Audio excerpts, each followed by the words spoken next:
Good evening and welcome to the News Hour Agenda. I'm Madhadas Gopal Krishnan. We bring you the special edition right from the banks of the Saryu here in Ayodhya. We have a huge panel with us, but before that, let's talk about the story that we're debating at the moment. Today, the Temple Trust Secretary has given a detailed briefing as to what is going to happen 7 days from now when the Pran Pratishtha ceremony takes place. So all will be in attendance and what all is likely to happen. Take a listen. प्राण प्रतिष्ठा शायद दोपहर के 1 बजे तक पूरी हो जाएगी।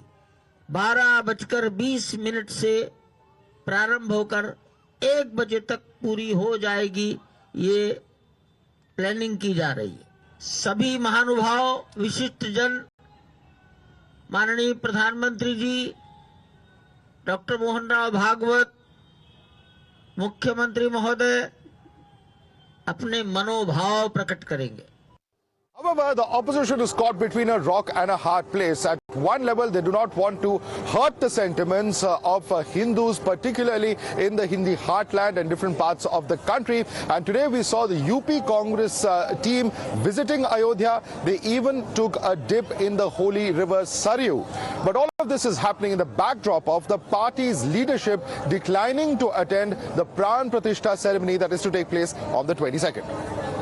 सर ये बताइएगा कि आज आप लोग यहाँ पर पहुँचे हैं, सेंट्रल लीडरशिप तो जा नहीं रही है, क्या कहेंगे? नहीं, देखिए आज हम सब लोग मकर संक्रांति का पर्व है उस पे आए हैं और ये सेंट्रल लीडरशिप ने किसी को नहीं रोका, न किसी को उन्होंने कहा है। सब लोग जाएं, दर्शन करें, पूजा करें, हम सबके राम हैं, सबके दिल में राम। देखिए जिस तरह से इस पूरे इवेंट का इसको एक इवेंटफुल तरीके से रचा कर इसका राजनीतिकरण किया जा रहा है और इसके चलते हुए उनका व्यक्तिगत निर्णय था, लेकिन स्पष्ट रूप से मैं बतला दूं कि कांग्रेस आदरणीय कांग्रेस अध्यक्ष मल्लिकार्जुन खड़गे जी ने बहुत स्पष्ट रूप से और खुले रूप से सभी को इस चीज के लिए बहुत स्पष्ट किया है कि जिस जिस की आस्था हो वो जा सकता है। ना ही किसी को हमने निमंत्रण दिया है कि वहां पे आएं और जाएं और ना ही हम किसी को रोक रहे हैं। ये अनकनेक्टेड इवेंट्स हैं। जो 22 जनवरी का कार्यक्रम है उसका निमंत्रण 3 लोगों को गया था और वो निमंत्रण विशुद्ध एक पॉलिटिकल कार्यक्रम के लिए था। इस स्थली पर मेरी पीढ़ियां दर्शन करने आई हैं और मेरे जितने आगे के वंशज होंगे वो भी आएंगे। तो मुझे लगता है उस डिस्कनेक्टेड चीज को कनेक्ट करना गलत है। जो राजनीति इस पर हो रही है वो भी सर्वथा गलत है। Remember that the Congress has time and again cited the fact that Shankaracharyas have not been invited as a reason for them not attending, but Sadanand Saraswati Swami of the Sharda Peeth in Dwarka has silenced the critics once and for all. He says that the temple is indeed ready for consecration. प्रधानमंत्री का गर्भगृह में होना क्या ये शास्त्रों के अनुसार है? अभी तक की जो विधि बताई गई है, क्या आप उससे संतुष्ट हैं? यह जो कार्यक्रम है राम जन्मभूमि तीर्थ न्यास के द्वारा आयोजित है और इस समय देश की कोई भी सरकार होती उस सरकार को उसमें शामिल होकर के व्यवस्था करनी ही होती है। ये सरकार का शासन का उत्तरदायित्व तो है। तो शंकराचार्य जी, अर्ध निर्मित मंदिर वाली बात से आप सहमत हैं या नहीं सहमत है? क्योंकि ये गर्भगृह तो कम पूर्ण हो चुका है, ऐसा महंत सत्येंद्र दास जी का कहना। तो अब वो तो साक्षात उसके गवाह हैं, आई विटनेस जिसे कहते हैं कि कितना निर्मित हुआ है, कितना नहीं हुआ है। तो जो बात उन्होंने कही है, अगर पूरा निर्माण हो चुका है तो उचित है करना।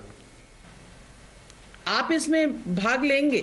जाना अभी वर्तमान तत्काल तो संभव नहीं हो रहा है, लेकिन दर्शन करने जरूर जाएंगे। With one of the Shankaracharyas himself blunting the Congress's attack, the Congress has found itself in a difficult space, but a Congress leader, Udit Raj, has given a bizarre explanation. He has cited whether the Shankaracharya was under pressure of the ED.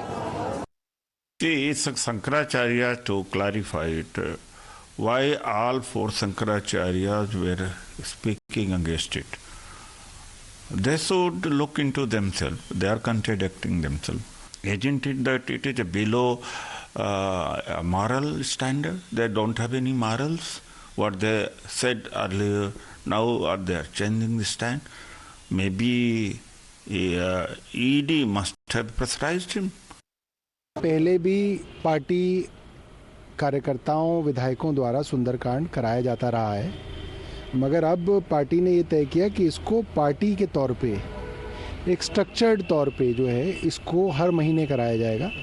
तो कल मंगलवार है, कल से इसको दिल्ली की सभी विधानसभाओं में आम आदमी पार्टी करवाएगी, उसमें विधायक हमारे पार्षद, और उसके बाद से इसको हर वार्ड और उसके बाद हर मंडल के level. The BJP, however, is questioning how can boycotting the consecration ceremony and organizing parallel programs go hand in hand. They are questioning whether this is not hypocrisy. Congress confuse party है। अब जनता इतनी ना समझ नहीं है किस प्रकार से कांग्रेस पार्टी ने हमेशा भगवान श्री राम के जन्म स्थान पर मंदिर का निर्माण हो, इसमें बाधाएं डालने का काम किया है। उन्होंने भगवान के श्री राम के अस्तित्व को मानने से नकार दिया उन्होंने। जी।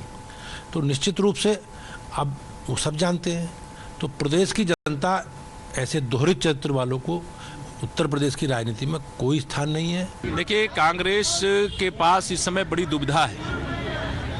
पहले उन्होंने भगवान श्री राम को काल्पनिक बताया था, फिर श्री राम जन्मभूमि तीर्थ क्षेत्र के निमंत्रण को ठुकराया था, अब वो अयोध्या दर्शन के लिए जा रहे हैं। दुविधा में दोनों गए, माया मिली न राम।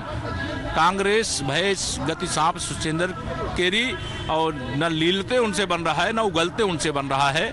लेकिन सच्चा राम भक्त कौन है, असली राम भक्त कौन है, नकली राम भक्त कौन है, नकली हिंदू कौन है, यह कांग्रेस ने अपनी चरित्र से साबित कर दिया है। You're watching the News Hour at 10, debate number 1 on Times Now, Super Prime Time. And for more on this, let's go right across to our guest. Joining us with us is Sanjay Chaudhary, spokesperson of the BJP UP. We also have with us Mahamandaleshwar Mahant, Girish Das ji Maharaj. With us also is Vinod Singh, leader of the Congress party. Nusrat Qudusi, political analyst, is with us. Shri Mahant Dharamdas ji, Ayodhya Hanumangarhi, is with us as well. Mahant Dharamdas ji, सबसे पहले ये बताइए, जो आपने आज देखा, यहाँ पे कांग्रेस की एक दल आई, सरयू में नहाए, लेकिन पार्टी के जो केंद्र की जो नेतृत्व है वो कह रही है कि वो 22 तारीख को नहीं आएंगे।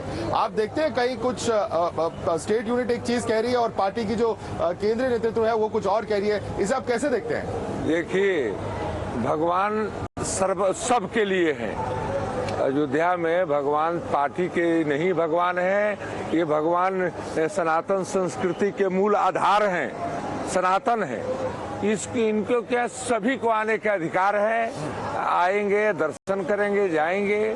अब इस प्रोग्राम में आ रहे हैं नहीं आ रहे हैं, जैसे कि उन लोगों के हाई कमान के बुद्धि कुछ गड़बड़ है तो नहीं कह रहे हैं कि आएंगे या जाएंगे।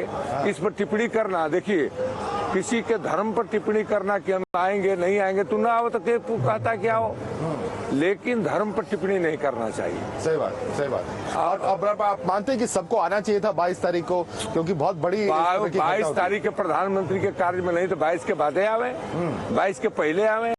भगवान तो वही है। प्राण प्रतिष्ठा जो ये जो हल्ला है, भगवान के पहले 1949 में ही प्राण प्रतिष्ठा हो चुका है जी।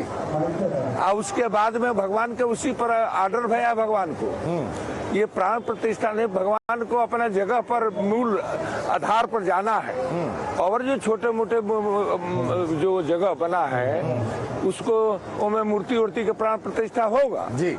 लेकिन जो मेन शिखर है, मेन व्यवस्था है, तो मेन पहले से प्राण प्रतिष्ठित भगवान है। अच्छा, पहले से प्रतिष्ठित भगवान है। संजय चौधरी जी कैसे देखते हैं? वो कह रहे हैं कि सबको अपना अपना अधिकार है, वो किस तरह से अपनी पूजा पद्धति करना चाहते हैं, क्या कहेंगे आप इन्हें? देखिए, निश्चित रूप से सबसे महत्वपूर्ण है कि अयोध्या में वो स्थान जहां भगवान श्री राम ने जन्म लिया था, उस जन्म के स्थल पर भगवान श्री राम का मंदिर बने, वहां उनके विग्रह की प्राण प्रतिष्ठा हो। 500 सालों से सनातन धर्म की आस्था रखने वाले लोग लगातार इस बात को कह रहे थे, और पूरा संघर्ष इसी स्थान पर था कि राम का मंदिर बनेगा, हम मंदिर वहीं बनाएंगे जहां भगवान श्री राम का जन्म हुआ है। वो हमारी आस्था का प्रतीक है। हजारों मंदिरों के बावजूद भी जन्म स्थान पर मंदिर बनना ये हमारी तमन्ना थी। और मेरे जैसे व्यक्ति के लिए जो कार सेवा के लिए 5 दिन पैदल चलकर इस अयोध्या में आया था, आज लग रहा है कि पुण्य का क्षण आने वाला है जब 22 को विग्रह के में प्राण प्रतिष्ठा होगी और भगवान स्वयं विराजेंगे।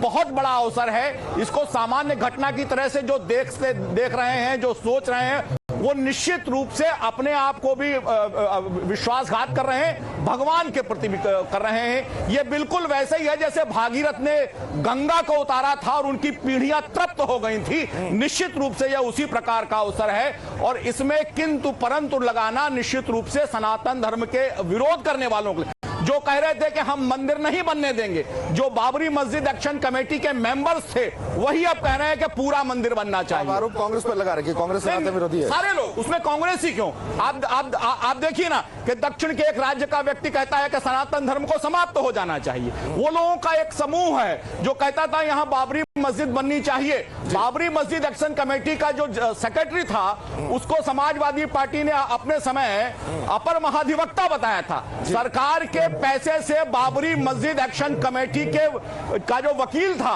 वो समाजवादी पार्टी की सरकार के पैसे से बाबरी मस्जिद बने इसलिए बहस करता था। तो मुझे लगता है कि ये लोग बदले हैं लेकिन इन्हें और बदलना चाहिए। आप लोग बदले लेकिन और बदलना चाहिए, जवाब दीजिए आप उनका। देखिए महंत जी की आज्ञा से राम नाम के जादुई स्वभाव से, उनके नाम की महिमा से जो परिचित है, वो बेसिक्स जो सिद्धांत है जानत तुम्हें ही जाई। लेकिन ये दुर्भाग्यपूर्ण है, हमारे संजय जी हो, भारतीय जनता पार्टी की स्टेट की लीडरशिप हो, सीट्स का नेतृत्व प्रधानमंत्री जी हो, ये लोग आरोप प्रत्यारोप, हिंसा, गाली गोली, दूसरे को ऊपर कमी निकालना, इससे निकल ही नहीं पाए। ये राम नाम को केवल राजनीतिक इस्तेमाल करना जानते हैं। मैं हमारे माननीय महंत जी से पूछता हूँ, क्या किसी शास्त्र में, किसी धर्म में उसके मानने वालों में भेद करना शास्त्रगत है कि नहीं, शास्त्र सम्मत है कि नहीं? आखिर इनका क्या एकाधिकार है? ये दूसरों को आरोपित करेंगे, दूसरों को राम विरोधी बताएंगे। इनको अपना झांकना चाहिए। राम नाम के राज में उसके केंद्र में अगर कुछ है तो राम की जनता है। राम की जो जायज ज्वलंत उनकी बुनियाद समस्या सवाल उठता है कि 22 को अगर नहीं आ रहे और आज आ रहे हैं, नहीं ये सवाल उठ रहा है। मैं आपसे सौतेला व्यवहार करते हैं। मैं एक सिंपल सवाल आपसे पूछ रहा हूँ, अगर 22 तारीख को नहीं आ रहे और आज आ रहे तो क्या मैसेज देने की कोशिश कर रही है कांग्रेस? क्योंकि दो अलग अलग मैसेज हैं। नहीं देखिए, बिल्कुल कर्नाटक से लेके हिमाचल से लेके मध्य प्रदेश से लेके पूरे देश में कांग्रेस पार्टी के मोटे तौर पर सभी नेताओं ने, कार्यकर्ताओं में बहुत उमंग है, उत्साह है। सबने बधाई देते हुए, लेकिन सब अपने सुविधानुसार कार्यक्रम से आएंगे, क्योंकि भारतीय जनता पार्टी इस राम नाम का भी राजनीतिक इस्तेमाल करती आ रही है, कर रही है, आगे भी करेगी। तो राम पे किसी का एकाधिकार नहीं है। आज हम लोग आए, पूरी टीम आए, मैं वहीं से आपके डिबेट में शामिल होने वाला आया हूं और मैंने यही कहा कि सरकार से, प्रधानमंत्री जी से, भाजपा के लोगों को सद्बुद्धि देने का काम करें। बजरंगबली और रामचंद्र जी सद्बुद्धि देंगे, जिससे ये अपनी ऊर्जा, अपनी सोच, अपने संसाधन देश की जनता की सेवा में लगाएं, ना कि बदनाम करने की राजनीति में लगाएं, ना कि घृणा और गाली की राजनीति करने में लगाएं, ना कि बदनाम करने की राजनीति में लगाएं। इस सबसे इनको बाहर आना चाहिए। हमने इनके लिए कामना की, इनके सद्बुद्धि के लिए कामना की, भारत की बेहतरी के लिए कामना की। ये इनको समझना पड़ेगा। जिस दिन समझ जाएंगे उस दिन राम नाम की चमत्कारिक महिमा से ये रूबरू हो जाएंगे। जवाब मिलेगा। कुछ कहना चाह रहे हैं? देखिए, हमारा कहना है कि राम नाम के व्यापार किया साधु समाज, राम नाम के व्यापार किए तुलसीदास, राम नाम के व्यापार किए वाल्मीकि। आप भी राम नाम के व्यापार करें, आपको के रोकता? राम नाम ये राजधर्म नहीं है महाराज जी, आपकी आज्ञा से मैं कह रहा हूँ। ये भारतीय जनता पार्टी का खोखला दावा है, ये इनका राजनीतिक एजेंडा है। ये रहेगा नहीं। और अयोध्या की इस पावन धरती से ये सुनिश्चित कराना है कि राम चाहिए हर जीव को, हर मनुष्य को राम नाम का व्यापार लेना चाहिए, हिंदू मुसलमान। राम राज में केंद्र में वहाँ की जनता होगी, वहाँ का जनता ही जनार्दन होगी। चले स्वधर्म निरत नीति। आप इनसे सहमत है गिरीश दास जी? ये कह रहे हैं राम नाम का व्यापार हर किसी को करना चाहिए, आप इनसे सहमत है? निसंदेह है, राम का चरित्र और राम का रामत्व इतना विशाल है कि इसमें संपूर्ण तीनों लोग को अपने आगोश में रख करके और तीनों लोगों की प्रजा का पालन करते हुए उनके शुभ की चिंता कर सकते हैं। राम जी का चरित्र आज इतना महत्वपूर्ण और इतना प्रभावशाली, इतनी विशालता में है कि आज समग्र विश्व राम राज्य की कल्पना करता है। वह कल्पना क्यों करता है? राम के चरित्र में वह रामत्व कैसे आया? राम के चरित्र जो स्वयं परमपिता परमात्मा और एक मानव के रूप में जीवन जी करके मानो एक प्राणी मात्र को संदेश दे रहे हैं। एक माता का धर्म पुत्र का और माँ के प्रति धर्म क्या होना चाहिए, एक पुत्र का पिता के प्रति धर्म क्या होना चाहिए, एक राजा का प्रजा के प्रति धर्म क्या होना चाहिए, एक भाई का भाई के प्रति धर्म होना चाहिए, क्या होना चाहिए, इन सारी चीजों का संदेश दिया। और चूंकि बात यहाँ पर आते आते थोड़ी सी राजनीतिक आ गई है, मैं अपने इन साथियों को सबको थोड़ा पूर्व में लेके जाना चाहता हूँ। जब इन्होंने राम की चर्चा की जब इन्होंने राम के विषय में चिंता किया तो राम में वह वैभव है कि जो जो भगवान राम के शरण में आया, आप रामायण को उठाकर देख लें, महाभारत को उठा के देख लें, उन सभी को भगवान ने एक विशाल साम्राज्य दिया। सुग्रीव चल करके आए, महाबली प्रतापी रावण के भाई विभीषण चल कर आए, तो जो भी राम के लिए 2 कदम चला और राम के प्रति अपनी शरणागति को प्रस्तुत किया कि मैं आपके शरण में हूँ, मैं आपके शरण में हूँ, तो हमारे अयोध्या में संत प्रतिदिन स्तुति करते हैं कि शरण गए प्रभु राखी हैं सब अपराध विचार। मैं खुले दिल से, खुले मन से अयोध्या की तरफ से आमंत्रित करता हूं। मन के भेदभाव, अपने पुराने कर्मों को सुधार कर भगवान श्री राम के चरणों में अपनी संपत्ति, अपनी प्रपत्ति, अपनी बुद्धि को समर्पित करिए। राम आपको राज्य की तरफ ले जाएंगे। कहना है कि राम की तरह, राम को एक एग्जाम्पल के रूप में मानकर सबको साथ आना चाहिए था, ये इनका कहना है। क्या कहेंगे आप? नहीं, सब तो आना ही चाहते हैं, लेकिन भारतीय जनता पार्टी को किनारे कर दीजिए, सब साथ में आ जाएंगे, कोई अलग थोड़ी ना है। लेकिन भाजपा इसमें राजनीति करना चाहती है और इस देश का जो असली राम भक्त है। अखिलेश जी तो इनवाइटेड थे, उन्होंने तो न्योता ठुकराया है। नहीं, वो उन्होंने ठुकराया किस लिए? क्योंकि भारतीय जनता पार्टी तय करती है कि किसको न्योता भेजो और पीछे के रास्ते से वो भिजवाती है ट्रस्ट के पास, और ट्रस्ट वाले तब इनवाइट करते हैं। भाजपा राजनीति कर रही है और अखिलेश जी राजनीति को अलग करना चाहते हैं। ये आस्था का सवाल है, राजनीति से अलग रखो इसको। जवाब देना चाहेंगे? एक एक करके जवाब देना चाहेंगे आप? मैं अपने प्रेमी साथियों को बताना चाहता हूं कि आज यह राम जन्मभूमि का जो भगवान की भव्य प्रतिमा बनाई गई है मूर्तिकारों के द्वारा, और जिस उस मूर्ति में प्राण का आवाहन करेंगे, आप लोगों का कहना है कि भारतीय जनता पार्टी ने निमंत्रण का ठेका ले लिया है। भारतीय जनता पार्टी की विशालता, विचार परिवार की विशालता, संघ परिवार की इतने लोग हैं कि जो भारतीय जनता पार्टी के संपूर्ण लोग तो प्रतिष्ठा में नहीं आ पा रहे हैं। उसमें भी बहुत सारे लोग ऐसे हैं जिनको निमंत्रण नहीं मिल पा रहा है। विचार परिवार को, संपूर्ण विचार परिवार को तो नहीं बुला लिया गया है। उन लोगों को भी श्रेणीबद्ध रखा गया है कि कुछ लोग 22 तारीख को प्रमुख लोग आ जाएंगे। 22 तारीख के बाद पूरे देश से 5,000 लोगों को, 10,000 लोगों को नित्य अयोध्या ला करके दर्शन कराया जाएगा। तो क्या वह समाजवादी हो गए? क्या वह कांग्रेस के लोग हो गए? सवाल उठता है क्योंकि अखिलेश जी ने पहले तो कहा था अगर न्योता मिलेगा तो जाएंगे, अब इनविटेशन आया तो कह रहे नहीं जाएंगे, तो यहाँ पर भी कुछ डबल स्टैंडर्ड दिख रहा है। अखिलेश जी ने कहा था, लेकिन राजनीति से पीड़ित हो गई। ये 22 तारीख राजनीति से पीड़ित हो गई। और सबसे बड़ी चीज है, निमोई अखाड़े ने इस लड़ाई को लड़ा था, ट्रस्ट में रखे गए, वो कहाँ गए? उनको आप क्यों नहीं लाए सामने? उनको आपने गायब कर दिया। ये क्या वो है? रामलला जी की जो मूर्ति प्रकट हुई थी वो कहाँ है? उसको पूरी दुनिया देखना चाहती है। उसी का पूजा हो रहा है बाबा, उसको आप क्यों नहीं रख रहे हैं? तो वही तो है, वही रहेगा। वो कहाँ गई?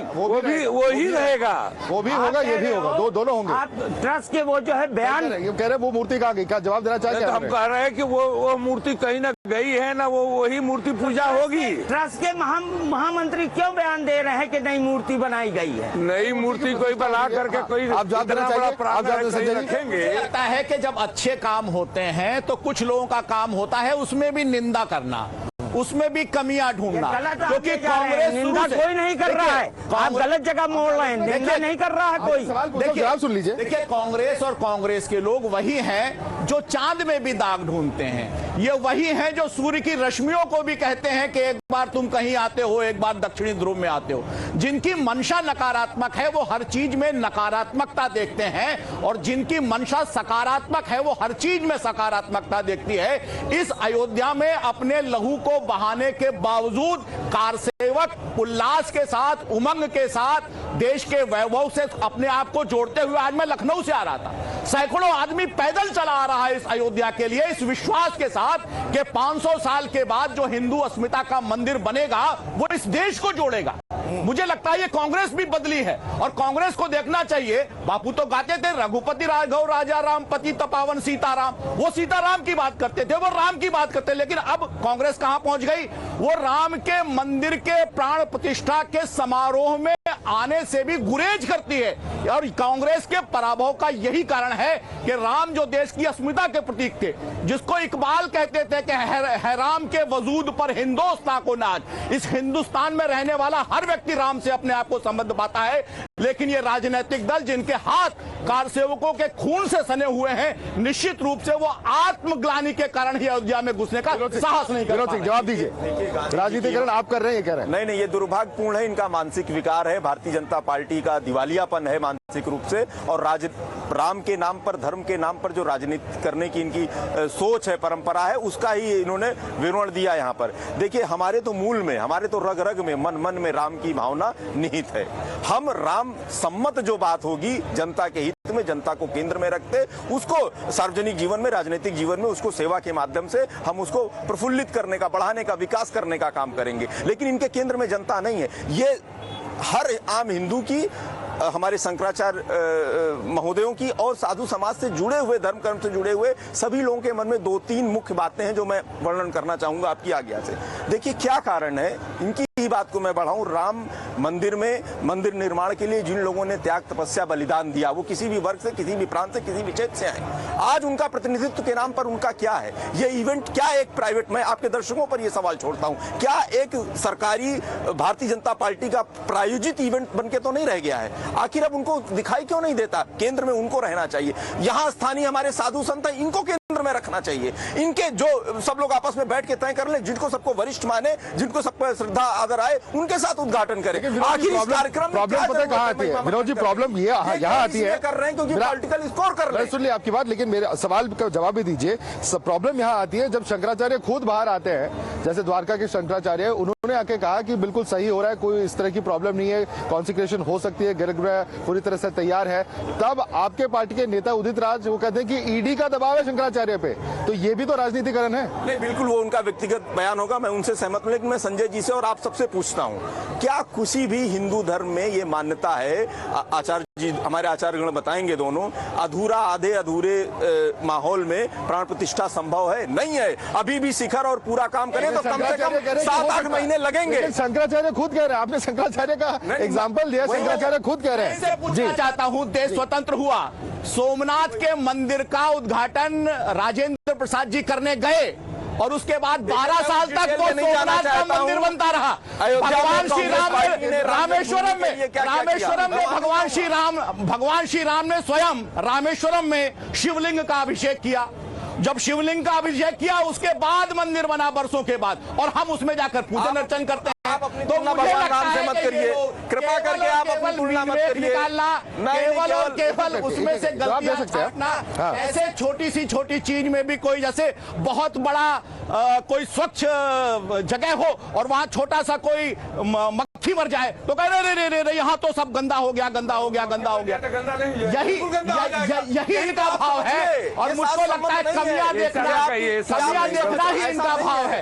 राम के मंदिर का इतना बड़ा निर्माण, उसकी शोभा को बनाए रखिए, देश की अस्मिता और दुनिया में हिंदुस्तान, दुनिया में अयोध्या का वैभव बढ़ रहा है। इससे पहले आपने अयोध्या देखी होगी, खोखला एजेंडा कहीं था एयरपोर्ट, क्या चलाते, कहीं था एयरपोर्ट, आप बताओ क्यों नहीं बढ़ पाई अयोध्या? से चलते थे, आप बैलगाड़ी से, आप बताओ चौड़ी सड़कें क्यों नहीं थी, बिजली क्यों नहीं थी, यहाँ पर दीपोत्सव क्यों नहीं था? आपका कोई योगदान नहीं है, आप बैलगाड़ी से चलते रहे होंगे, आप केवल साइकिल से चलते रहे होंगे। एक एक करके विनोद सिंह जी, तब पता चले क्या सवाल, आपने विकास का सवाल उठाया। विनोद जी, सवाल यह है कि जो इस वक्त अयोध्या की स्थिति है और हमारे सामने दिख रहा है किस तरह की डेवलपमेंट हुई है, विकास हुई है, एयरपोर्ट खुल गए, सड़कें चौड़ी हो गई हैं, बस सेवा और काफी सारी डेवलपमेंट की प्रोजेक्ट्स आई हैं। ये सवाल बार बार उठता है कि पूर्व सरकारों ने इस तरह की कोई प्रयास क्यों नहीं किए अयोध्या को डेवलप करने के? ये सवाल उठता है विनोद जी। हाँ, पहले इनकी सुन लेते हैं। हाँ, आप बोलिए, धनराज जी बोलिए, धनराज जी बोलिए, आप बोलिए। हम कह रहे हैं कि पूर्व सरकार जितने रहे, पूर्व सरकार ये अयोध्या आने से डरती थी कि हिंदू मुसलमान के झगड़ा, हमारे के मुसलमान वोट नहीं देंगे, हमारे के हिंदू नहीं वोट देंगे। जी देखिए, ये छुआछूत के बीमारी से अयोध्या परेशान था। अयोध्या में कोई तिलक लगा के चढ़े तो कहेगी तो पंडित हो गया। तो इसलिए ऐसा शब्द के प्रयोग होते होते, यह आज से नहीं, जब से देश आजाद भया, आज जब से आर्य समाजियों के बोलबाला भया, तब से ये चलता रहा। पूरा हरियाणा, पंजाब है, इधर सब यही लोगों के बोलबाला रहा। ये हर समय ऐसा ही किए हैं सब, कांग्रेस से लेकर के। और कार्य ठीक है, विकास कार्य से सुविधा होती है, ठीक है, लेकिन अयोध्यावासियों का, उत्तर प्रदेश वासियों का ख्याल रखना, उनकी जो भविष्य की जरूरतें हैं, वर्तमान की आवश्यकताएं हैं, उस पर सरकार कितना कमिटेड है, कितना गंभीर है, वो असली काम उसका वो है। मैंने कहा राम राज की परिकल्पना में उसके केंद्र में वहां की जनता है, उसके सेवा की भावना है, बिल्कुल है। लेकिन इसमें भारतीय जनता पार्टी का, मैंने कहा, ये व्यक्तिगत प्रायोजित इवेंट बन के ये कार्यक्रम रहेगा, ये दुर्भाग्य। आप इससे सहमत हैं? आप इससे सहमत हैं? देखिए, हम आपको शायद जानकारी ना हो, हम बताना चाहेंगे आज अयोध्या में जहां आप खड़े हैं, मां सरयू की पावन गोद है। यहाँ पर दिव्य मां सरयू की आरती होती है आंजनेय सेवा संस्थान के द्वारा। पूरे संपूर्ण विश्व से आने वाले श्रद्धालु मां सरयू को अपनी श्रद्धा सुमन समर्पित करते हैं। और जिस घाट पर खड़े हैं, इसमें पीछे देखिए, इसमें विश्व का रिकॉर्ड बनाने वाले, वर्ल्ड ऑफ गिनीज बुक में बुक होने वाले दीपोत्सव का कार्यक्रम किया जाता है। ऐसा नहीं है इसके पूर्व इसकी संकल्पना नहीं थी, ऐसा नहीं है इसके पूर्व इसका भाव नहीं था। अयोध्या के लोगों ने, अयोध्या की जनता ने, अयोध्या के संतों ने यह संकल्पना सपा सरकार में ही प्रस्तुत किया था और छोटे रूप में उस कार्यक्रम को शुरू भी कर दिया था। और उसको लेकर के सपा के मुखिया, तत्कालीन मुख्यमंत्री माननीय अखिलेश यादव जी को यहाँ से एक अधिवेशन गया और उन लोगों ने आग्रह किया कि अयोध्या विश्व की पहचान है और इस दीपोत्सव के कार्यक्रम को बढ़ावा दिया जाए। शायद उनके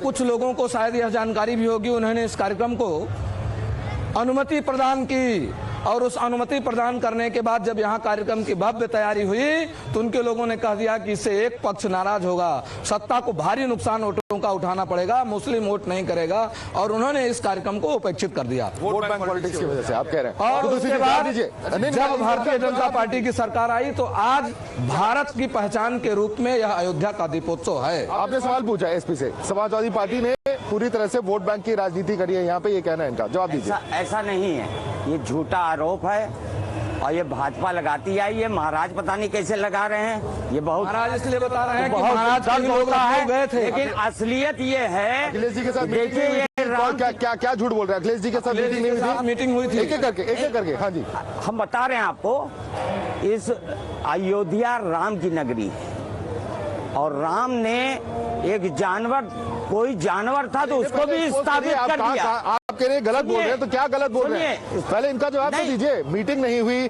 अखिलेश जी यहाँ नहीं आए, क्या चीज गलत है इसमें जो ये कह रहे हैं? कर्मा मार समाजवादी पार्टी की देन। यहाँ पर अखिलेश यादव जी ने, यहाँ पर लाइट नहीं थी, यहाँ पर सड़कें, यहाँ की सड़कें जितनी अच्छी बनाई गई है। अगर आप कह रहे हैं झूठे हैं तो एक्सपोज करिए। नहीं, हम इनको झूठ नहीं कह सकते। आप पूरी जानकारी लेकर आइए। हम इनको झूठ, संतों का एक अधिवेशन, 84 कोस परिक्रमा की अनुमति मांगा, अनुमति मिलने के बाद संतों को लखनऊ के जेल में बंद किया गया। पूज्य महाराज जी भी थे, मैं भी लखनऊ के आदर्श कारागार में मैं भी था, उठा के भारतीय जनता पार्टी के राज में। नहीं, गलत तथ्य मत रखिए। महंत रामचंद्र परमहंस जी के बारे में गलत तथ्य मत रखिए। परमहंस जी को एक करके गलत तथ्य रखेंगे आप। परमहंस जी को जानते हैं, एक करके क्या कह रहे हैं? परमहंस जी को जानते हैं, आपको ज्यादा जानते हैं। कहाँ है महंत रामचंद्र परमहंस को मैं आपको ज्यादा जानता हूँ, हमसे ज्यादा जानते हैं। गलत तथ्यों को मत रखिए। भारतीय जनता पार्टी की सरकार ने उनको बंद किया था। नहीं, गलत तथ्य मत रखिए आप, गलत तथ्य मत रखिए। इसी 64 कोसी परिक्रमा पर मुलायम सिंह ने प्रतिबंध लगा दिया, 84 कोसी पर, और आप उनके पक्ष की बात करते हैं। परिक्रमा पर मुलायम सिंह ने याद कीजिए जरा, गलत तथ्यों को मत रखिए आप। बैठे थे ये इन्हीं के मुख्यमंत्री के राज में लगाने वालों की और बात उनके ऊपर देशद्रोही का मुकदमा लगाया गया। कर सेवकों को गोली किस सरकार में चली, ये तो बता दीजिए। गोली को कर सेवकों को किसकी सरकार में चली? देखिए, गोली उकसाया इन्होंने कार सेवकों को, इन्होंने आगे बढ़ा के कहा भारत का संविधान तोड़ो, तो गोली चला देंगे। तो इस देश की मिलिट्री जो खड़ी है उसके ऊपर आप पत्थर फेंकोगे। आपकी गलती, आपने कर सेवकों को उकसाया। जवाब दीजिए इनका। क्या होगा? आपकी पार्टी की गलती, दुर्भाग्य है गोली चली जवाब दीजिए इनका। लेकिन गोली चली है, दुर्भाग्य है। एक करके कुदूसी जी। देखिए, नेचर और सिग्नेचर कभी नहीं बदलता है। मैंने शुरू में ही कहा, इस बाबरी मस्जिद एक्शन कमेटी का जो जनरल सेक्रेटरी थे जफरयाब जिलानी, याद कीजिए, इस पर जोर डालिए। सेक्रेटरी थे ना जफरयाब जिलानी, उनको उत्तर प्रदेश सरकार में अपर महाधिवक्ता समाजवादी पार्टी की सरकार ने बनाया कि नहीं बनाया? और बनाने के बाद बाबरी मस्जिद के पक्ष में सरकार के पैसे से पैरवी करते थे। और आप कह रहे हैं कि मुलायम सिंह और समाजवादी पार्टी की सरकार अयोध्या के लिए, राम भक्तों के लिए और राम मंदिर के लिए कुछ करती थी। गलत तथ्यों को रखकर इस बड़े चैनल के माध्यम से आप बरगलाने की बात मत कीजिए। ये नेचर सिग्नेचर कभी नहीं बदलता है। समाजवादी पार्टी का नेचर, उनके सिग्नेचर, उनके व्यक्तित्व राम के विरोधी थे, है और आगे भी रहेंगे। इसीलिए वो निमंत्रण पत्र का भी विरोध करते हैं और आने का भी विरोध करते हैं। क्यों? क्योंकि उन कार सेवकों के उत्साह से डरते हैं कि अभी भी उन कार सेवकों की आंखों के सामने आएंगे तो वो भस्म हो जाएंगे। मुझे लगता है यही कारण है कि वो आने से बच रहे हैं। बाबरी मस्जिद का केस जफरयाब जिलानी वहाँ सुप्रीम कोर्ट में वकील नहीं थे। अरे यार, बाबरी मस्जिद एक्शन कमेटी, बाबरी मस्जिद एक्शन कमेटी कहाँ बनी थी और कैसे बनी थी? बाबरी मस्जिद बनवाई थी। अगर बोलेंगे तो बहुत दूर तक बात जाएगी। धर्मदास जी, आखिरी सवाल ये, आप क्या कहना चाहेंगे? क्योंकि पूरी पब्लिक देश भर आज सबकी नजरें अयोध्या पे है। आपको लगता है कि ऐसे मौके पर राजनीति करना, कोई भी पक्ष हो विपक्ष हो, सबको छोड़ देना चाहिए? क्योंकि ये बहुत बड़ा इवेंट है, ये बहुत बड़ा समय और ऐतिहासिक क्षण है। ये ऐसा है कि हम तो कहते हैं कि चाहे बीजेपी के हो, चाहे मुलायम के हो, चाहे कोई तो, राम के नाम के प्रति विरोध नहीं होना चाहिए, कार्यक्रम के विरोध नहीं होना चाहिए। सब आवे और सबकी इज्जत करें और सबका प्रेम करो। कहे कि राम ने कहा कि सब नर करे परस्पर प्रीति और चला सो धर्म निरत नीति। सबको प्रेम के माध्यम से सबको बांधो, नहीं कि अंगुली दिखा के न बांधो भैया। All right, let's hope the example of Lord Ram of tying everyone together in a common thread of love, as Mahant Dharamdas has been telling us. I'd like to thank all our panelists for joining us. Mahant Dharamdas ji, Nusrat Qudusi ji, Vinod Singh ji, Mahamandleshwar Mahant Girish Das ji and Sanjay Chaudhary ji. Thank you so much for joining us from this very special broadcast to the banks of the Saryu in Ayodhya.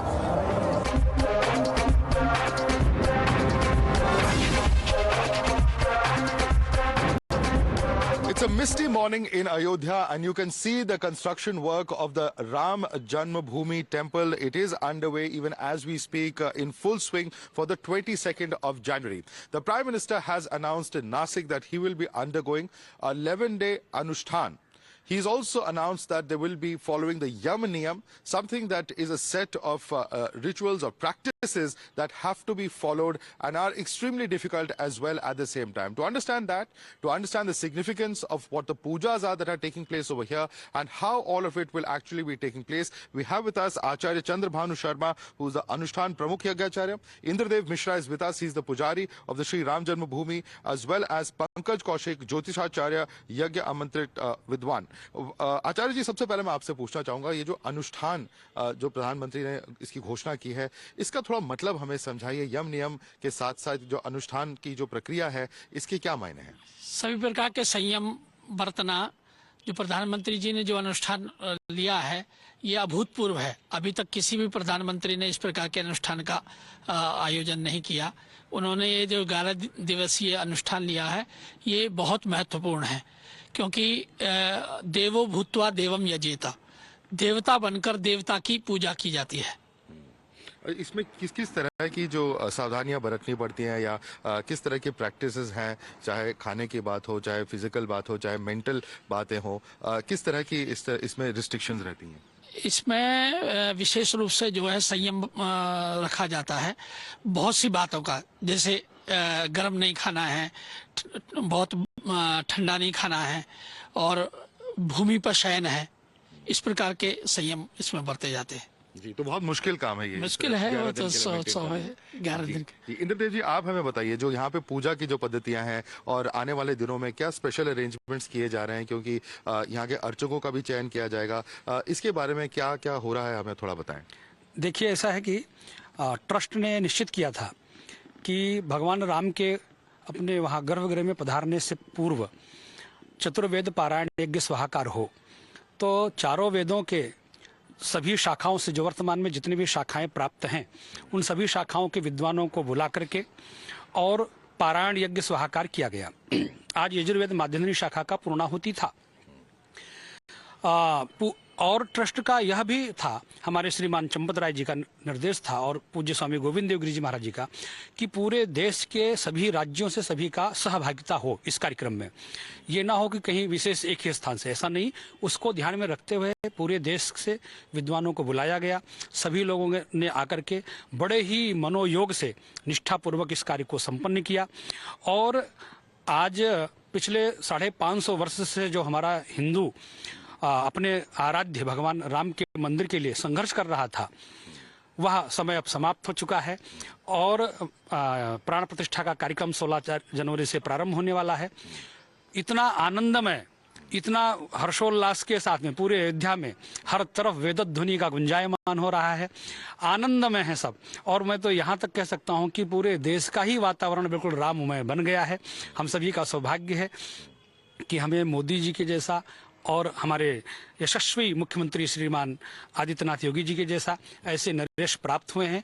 इनकी उपस्थिति में सारा कार्य संपन्न हो रहा है और ये ऐसे महापुरुष हैं कि जिस भी वातावरण में जहाँ रहेंगे तो इतने विद्वान वहाँ पर उपस्थित रहेंगे, वो जो भी मंत्रोच्चारण करेंगे तो उस वातावरण में एक अद्भुत तरंग का उत्पन्न होगा, जिससे पूरा राष्ट्र, पूरे विश्व का कल्याण होगा। जी पंकज जी, आप हमें बताइए, आप बता रहे थे कि जो रूटीन पूजाज होती हैं वो तो होती हैं, लेकिन 500 साल बाद इस तरह की प्राण प्रतिष्ठा की सेरेमनी हो रही है, तो इसमें क्या स्पेशल पूजाज की जा रही है, उसके बारे में थोड़ा विवरण। जी जी जी, देखिए जैसा मैंने आपको पहले भी बताया, पूजाएं 2 प्रकार की हैं, नित्य पूजा और नैमित्तिक पूजा। नित्य पूजाएं जो हम और आप और गृहस्थ लोग नित्य रूप से घरों में किया करते हैं। नैमित्तिक पूजाओं में किसी विशेष निमित्त के अर्थ से की गई पूजाएं हैं। जिस प्रकार अभी आप आचार्य जी से पूछ रहे थे, 11 दिन का जो अनुष्ठान है वो नैमित्तिक संकल्प है, मुझे यह काम इस उद्देश्य से पूर्ण करना है, तो उसके लिए उनका वो निमित्त है, निमित्त से किया गया कार्य जो है वो नैमित्तिक पूजा के अंतर्गत आता है। और यहाँ अन्य जैसा भी आचार्य जी ने भी आपको बताया, पूरे भारतवर्ष से सभी शाखाओं के, सभी पद्धतियों के विद्वान यहाँ आए हैं। सभी अपने अपने ढंग से, अपनी अपनी विधि से अपने अपने अनुष्ठान को पूर्ण कर रहे हैं। हम लोगों ने शुक्ल यजुर्वेद की माध्यम दिन शाखा से आज ही यज्ञ की पूर्णाहुति की है। जी आचार्य जी, आपसे ये सवाल पूछा चाहूंगा, प्रधानमंत्री ने जब कहा कि 120 करोड़ भारतवासियों के द्वारा भगवान के लिए, भगवान ने उनका चयन किया है, उनका एक तरह से चूज किया गया है कि वो यहाँ पे प्राण प्रतिष्ठा में सबका रिप्रेजेंटेशन करेंगे, इस स्टेटमेंट को आप किस रूप में देखते हैं? करोड़ों लोगों की भक्ति का प्रारूप दिखाई देगा। सारे विश्व में जो करोड़ों हिंदू हैं उन सबके आध्यात्मिक उत्कर्ष का समय है। ये भगवान के प्राकट्य उत्सव का समय है। वनवास खत्म हुआ, कलयुग का वनवास खत्म हुआ, अब भगवान पदार्पण कर रहे हैं, तो ये हम सब के लिए बहुत हर्षानुभूति का समय है। जी कई कंट्रोवर्सीज भी हुए पिछले कुछ दिनों में। हमने देखा है कि राजनीतिक दलों ने कई सवाल पूछे हैं। कोई कहते हैं कि मंदिर पूरी तरह कंस्ट्रक्ट नहीं हुआ है, कोई कहता है कि शंकराचार्य नहीं आ रहे हैं, इसे आप कैसे देखते हैं? देखिए, शंकराचार्य जी नहीं आ रहे हैं, यह निर्णय उनका है, पर ट्रस्ट ने सभी शंकराचार्यों से निवेदन किया है, प्रार्थना किया है, और मुझे ये लगता है कि कहीं ना कहीं सभी हमारे पूज्य शंकराचार्य जी लोग भी अवश्य पधारेंगे। और इतना सुंदर अवसर आया है, इस अवसर को कोई भी अपने हाथ से जाने नहीं देगा। और हमारे राम जी पधार रहे हैं। रही मंदिर तैयारी की बात, तो मंदिर निर्माण इतना हो चुका है कि रामलला को वहाँ विराजमान करके और दर्शन प्रारंभ होकर चलता रहेगा। बाकी शेष कार्य जो बचे हैं कुछ, वो अपना चलते रहेंगे। ऐसा नहीं है कि मंदिर वो अधूरा है, मंदिर का कार्य तो चल ही रहा है। बाकी हमारे जैसा शंकराचार्य जी लोग श्रेष्ठ हैं, महापुरुष हैं। लेकिन गर्भगृह का कार्य पूरा हो चुका है। निस्संदेह गर्भगृह का कार्य पूरा हो गया है। और ये जो मंदिर है, इसमें 396 पिलर्स हैं। कोई लोहा, कोई सीमेंट का उपयोग नहीं हुआ है। इस मजबूती के साथ बन रहा है कि 1000 वर्ष तक इसमें कुछ भी ना हो। बहुत ही अद्भुत और बहुत ही सुंदर और बड़ी ही मजबूती के साथ में इसको बनाया जा रहा है। और ट्रस्ट के हमारे श्रीमान चंपत राय जी, पूज्य स्वामी गोविंद देवगिरी जी, अन्य जो पदाधिकारी हैं, सभी लोग दिन रात बिल्कुल इस कार्य को देख रहे हैं और लगे हुए हैं। उससे संबंधित जितने लोग जानकार जो हैं, इंजीनियर लोग, उन सबके साथ में लगातार वो लोग संपर्क में कार्य कर रहे हैं। एक सवाल मैं आपसे पूछना चाहूंगा, कुछ जगहों पे ये सवाल पूछा जा रहा है, लोग ये पूछ रहे हैं कि जब नए मंदिर की स्थापना की जा रही है तो नए आइडल की जरूरत क्या थी, ये एक सवाल उठा है। आप बताना चाहेंगे कि कारण क्या था कि एक नए आइडल, क्योंकि पहले भी रामलला थे यहाँ पे, एक नए मूर्ति की स्थापना क्यों की जा रही है, इसका थोड़ा समझाइए। देखो, मूर्ति की प्राण प्रतिष्ठा तो होनी है, जो वो है वो तो सचल मूर्तियां हैं, छोटी छोटी मूर्तियां हैं, सचल हैं। ये विग्रह जो है अचल रहेगा, उस अचल मूर्ति की प्रतिष्ठापना होनी है। ये तो भगवान का श्री विग्रह है और वो अचल रूप में विराजमान होगा। जी पंकज जी, आप कैसे देखते हैं सारी कंट्रोवर्सीज को? कोई कंट्रोवर्सी नहीं है सर, बिल्कुल कंट्रोवर्सी नहीं है। आप समझिए, जैसा मूर्ति के बारे में आपने बताया, कहीं भी भगवान के दो विग्रह हुआ करते हैं। एक सचल जो है वो किसी भी हर्ष में, उल्लास में, नगर भ्रमण में, पूजन में, भगवान की सवारी झांकी निकालने में सचल मूर्तियों का प्रयोग होता है। और जो अचल मूर्ति है वो स्थापित रहती है। जैसे आपने महाकालेश्वर जी का देखा, उनकी जो सवारी निकलती है, बारात निकलती है, वो एक अलग विग्रह है। और जो शिवलिंग के रूप में भगवान वहां विराजमान है वो स्थिर रूप में विराजमान है। ये बिल्कुल वैसा ही। रही बात आपने कहा रामलला क्या, ये अलग से क्यों ऐसा चुना गया? उनका नाम अगर आप देखेंगे, नाम है राम लला, बालक रूप में भगवान। तो क्योंकि ये हो ही पहली बार रहा है, केवल इसीलिए इसे इस दृष्टिकोण से देख रहे हैं कि ये अलग क्यों है। बिल्कुल भी अलग नहीं है। जो अभी वर्तमान मूर्तियां हैं जिनको आप सब दर्शन हम लोग करते हैं, वो सब सचल रहेंगी। किसी प्रकार का कुंभाभिषेक होगा, किसी प्रकार की नगर भ्रमण यात्रा होगी, किसी प्रकार का कोई शोभा यात्रा होगी, उसमें उन मूर्तियों के साथ भ्रमण होगा। और जो भगवान का स्थापित होगा, प्रतिष्ठा का अर्थ है वो फिक्स हो जाएगी मूर्ति। उसको श्री राम यंत्र के साथ, अन्य प्रयोगों के साथ, वैदिक प्रयोगों के साथ मूर्ति को स्थापित कर दिया जाएगा और वो विग्रह वहीं पे रहेगा। जी इंद्रदेव जी, कुछ इस पर ऐड करना चाहेंगे आप? नहीं, बिल्कुल हमारे आचार्य जी ने बहुत ही सुंदर बताया, ऐसा ही होने वाला है। भगवान सारंग धनुष लेकर के विराजमान होंगे और उस शुभ घड़ी के हम सब साक्षी बनेंगे और इससे आनंद हम लोगों के जीवन में और कुछ भी नहीं हो सकता। और हमारे श्रद्धेय प्रधानमंत्री जी रहेंगे, मुख्यमंत्री जी रहेंगे, उन सबकी उपस्थित, बहुत सारे पूज्य संत चरण उपस्थित रहेंगे, उन सभी की उपस्थिति में यह कार्य होने जा रहा है। हमारे जीवन का इससे बड़ा सौभाग्य और कुछ नहीं हो सकता। जी कुछ कहना चाह रहे हैं पंकज जी? जी बस यही कहना चाह रहा हूँ। आपने जैसा कहा कि कुछ लोग कंट्रोवर्सी कर रहे हैं, चाहते ना चाहते हुए आना या ना आना चाह रहे हैं, तो हम तो केवल एक ब्राह्मण हैं। मेरा अनुरोध है उन सभी लोगों से कि यदि निमंत्रण मिला है, सौभाग्य नहीं होगा, परम सौभाग्य होगा, पधारें। सभी चीजों को, क्लेशों को, आपसी मतभेदों को एक तरफ रख के और भगवान के समक्ष आएं और प्रसन्नचित्त इस अनुष्ठान में अपनी उपस्थिति की हाजिरी लगाएं। केवल ये है और कुछ नहीं कहेंगे, क्योंकि कुछ नहीं है। जो लोग बॉयकॉट कर रहे हैं या बॉयकॉट कह रहे हैं कि हम नहीं आएंगे किसी कारण से, मैसेज गलत जाएगा, उससे आप मानते हैं? नहीं, बिल्कुल मैसेज गलत नहीं जाएगा। और मेरे अपने शब्द नहीं है। हनुमान चालीसा में लिखा है, भूत पिशाच निकट नहीं आवे, महावीर जब नाम सुनावे। तो कोई कंट्रोवर्सी है तो आप उसे कैसे भी देख सकते हैं। चलिए, बहुत बढ़िया।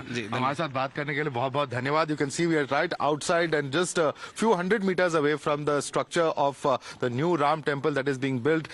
Just days to go for the 22nd of January when the Pran Pratishtha is to take place, and the priests who are closely involved with all of those preparations, breaking it down for us, giving us all the details as to what we can expect over the next 10 days and why this is such a landmark moment for not just the people of Ayodhya, but for people across the country.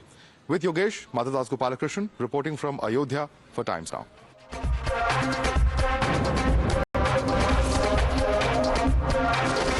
The News Hour at 10 will be right back after the break.